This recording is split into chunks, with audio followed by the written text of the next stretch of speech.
Hi everyone, welcome back to another episode of How to Log In. In today's video, I'm going to show you how to add a bank to cashApp.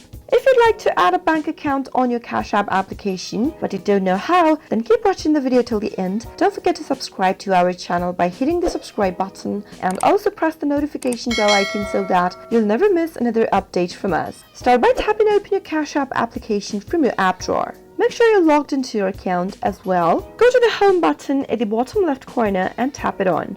In this page, tap on the link bank option from the display and simply follow the prompts by entering a bank sort code number and tapping on next. After you type in your bank details that the app asks you of, you'll be able to add a bank on cashApp. That is how it is done. I hope you found the video to be helpful. If you did, go ahead and give us a thumbs up. Comment down below in the comment box if you have a question or a feedback for us. I'll be back soon with more tutorial episodes again. Thank you for watching.